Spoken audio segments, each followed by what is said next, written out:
नमस्कार साथियों, बाड़मेर के दरुड़ा गांव में आज एक बहुत ही दुखद हादसा सामने आया, जहां पर गांव में जो क्रशर चल रहे हैं, उस क्रशर में जो अवैध रूप से जो गड्ढे किए हुए गहरे गड्ढे हैं, उसमें उन गड्ढों में जो है डूबने की वजह से गांव के 2 युवकों की जो है मौत हो गई। जिसके बाद दरुड़ा गांव के जो लोग हैं और यहाँ के स्थानीय जो जनप्रतिनिधि है, वह जिला अस्पताल की मोर्चे के आगे धरने पर बैठे हैं और उनकी यह मांग है कि जो अवैध रूप से जो गड्ढे हैं, उन गड्ढों को भरा जाए। यहाँ मौके पर आप देख सकते हैं भारी भीड़ मौजूद है और जो स्थानीय जनप्रतिनिधि है, नेता हैं यहाँ के, जो उदयराम जी मेघवाल है, आजाद सिंह जी राठौड़ है, सहित पूरे गांव के जो है लोग यहाँ मौजूद है। हम इनसे जानेंगे कि क्या घटना थी और किन मांगों को लेकर यहाँ लोग इकट्ठा हुए हैं। मामला है और आप किन विभिन्न मांगों को लेकर अभी आज यहाँ मौके पर मौजूद हैं?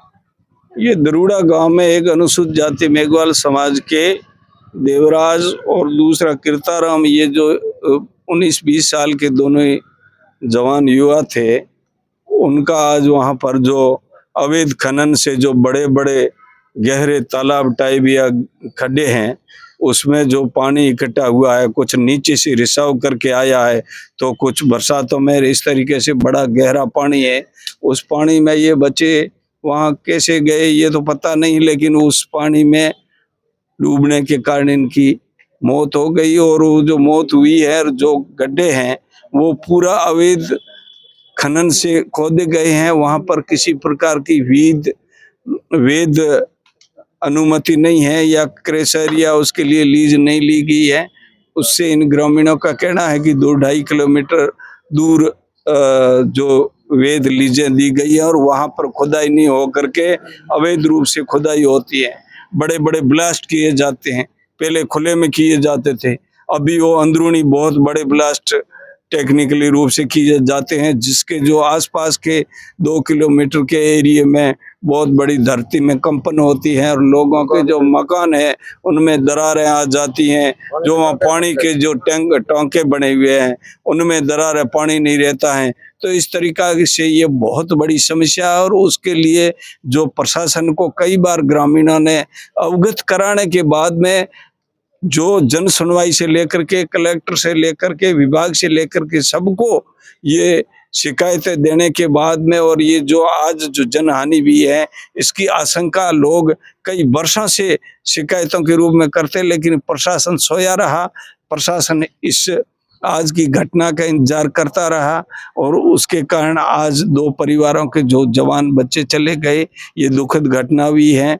मेरा यही कहना है कि एक तो जो लोग अवैध खनन करते हैं, तो खनन करने वाले जितने दोषी हैं, उससे ज्यादा जो ये अवैध, एक कोई छोटा मोटा एरिया थोड़ा ही है, तो ये पूरा विभाग है, जो खनन विभाग, ये विभाग इसके लिए जिम्मेदार है। और प्रशासन ने जब इन लोगों ने बार बार इससे अवगत कराया, तो प्रशासन भी इसके लिए पूरी तरह से जिम्मेवार है। हम ये चाहते हैं कि ये पुनः घटना नहीं हो। इसके लिए तो भविष्य में कोई अभी यहाँ बैठे बैठे नहीं हो सकता, लेकिन इस परिवार का जिस विभाग के लिए दोषी है और जो खनन करने वाले दोषी है, उन सभी के माध्यम से बहुत बड़ी आर्थिक सहायता इन लोगों को मिलनी चाहिए।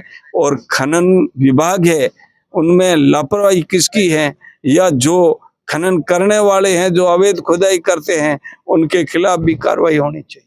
अभी तक यहाँ आपको आए हुए काफी घंटे हो चुके हैं, प्रशासन की तरफ से आपसे कोई बात नहीं? हमारे से कोई किसी प्रकार का प्रशासन से यहाँ कोई आया हुआ है तो भी मैं जानता नहीं हूँ, लेकिन ये जो पुलिस विभाग और दूसरे कुछ सिविलियन तो बैठे हैं, लेकिन अब कोई विभाग का व्यक्ति मैंने तो देखा नहीं कोई है, न मैं जानता हूँ। ग्रामीणों की और परिवारों की मुख्य रूप से क्या क्या मांगे हैं? ग्रामीण में इसमें कोई जाति विशेष के लोग नहीं है, सभी लोग जो मानवतावादी लोग हैं वो इस परिवार की मदद के लिए आए हैं। उनकी मांग है कि जो अवैध खनन हुआ उनके खिलाफ कार्रवाई हो, विभाग के जो लापरवाह अधिकारी हैं उनके खिलाफ भी कार्रवाई हो, और इस परिवार को बड़ी आर्थिक सहायता मिलनी चाहिए। जैसा कि उदयराम जी ने बताया कि ग्रामीणों की जो विभिन्न मांगे हैं, उन पर प्रशासन को अमल करना चाहिए। यहाँ मौके पर युवा नेता और पीसी सेक्रेटरी आजाद सिंह जी मौके पर है, उनसे भी जानेंगे कि आखिर इस तरह की घटनाएं, जैसा ग्रामीणों ने बताया कि हमने कई बार भी इसकी शिकायत करी, लेकिन उनके ऊपर काफ़ी प्रेशर आया, जिस वजह से उस शिकायतों पर कोई कार्रवाई नहीं हुई है। अजय सिंह जी, क्या किस तरह से घटना देखते हैं? बेहद दुखद है और दो जवान लड़कों का जो एक ही बड़े परिवार के सदस्य हैं उनका चले जाना निश्चित रूप पे बहुत ही एक दुखद है सभी के लिए। और जैसा कि इसका जो मूल कारण है वो वहाँ अवैध खनन के कारण जो खड्डे हुए हैं उनमें लगातार पानी भरता है मौसम के समय के दौरान, और वो अपने पशुओं को चराने या पानी पीने गए होंगे तो पाँव फिसलने से यह हादसा हुआ है। तो इसकी जो मूल जड़ है वो अवैध खनन है, और सरकार से और खनिज विभाग से पहली तो ये सबसे बड़ी मांग है हमारी कि अवैध खनन जो है वो बंद हो, और साथ ही साथ वहाँ सुरक्षा के दृष्टि से, आसपास के गांव वालों की सुरक्षा की दृष्टि से जो भी कदम उठाए जा सकते हैं जिससे उनका वहाँ रहना सुरक्षित हो, वो सबसे महत्वपूर्ण है। क्योंकि अभी इन सब लोगों ने बताया कि वहाँ ऐसी बहुत सारी समस्याएं हैं जिससे उनके जीवन को लगातार खतरा बना रहता है, और इन सब से बचाव के लिए सरकार को, खनिज विभाग को, प्रशासन को आगे आना चाहिए और इनकी बात सुननी चाहिए। इन दोनों जो मृतक परिवार है उनकी भी आर्थिक रूप से सहायता हो सके, ऐसी प्रशासन से हमारी मांग है, जिस पे प्रशासन ने अपना रुख अभी तक पूरी तरह से जाहिर नहीं किया है। तो ये भी एक मांग है कि क्योंकि वो दोनों इकलौते ऐसे थे जो परिवार में कमाने वाले थे, तो निश्चित तौर पर उनको आर्थिक सहायता भी मिलनी चाहिए। बिल्कुल, बहुत बहुत धन्यवाद। जैसा कि उदाराम जी और अजय सिंह जी ने बताया कि अवैध खनन जो है उस गांव में काफ़ी समय चल रहा है, और ये गड्ढे जो बताए जा रहे हैं ये अवैध रूप से गड्ढे हैं, और इन गड्ढों से गांव वालों को इससे पहले भी काफ़ी नुकसान हो चुका है। कई बार पशु भी उन गड्ढों में गिर के मर चुके हैं, और वहाँ जो बड़े बड़े विस्फोट करवाए जाते हैं उस वजह से जो घरों की दीवारें हैं वो लगातार कमज़ोर होती जा रही है।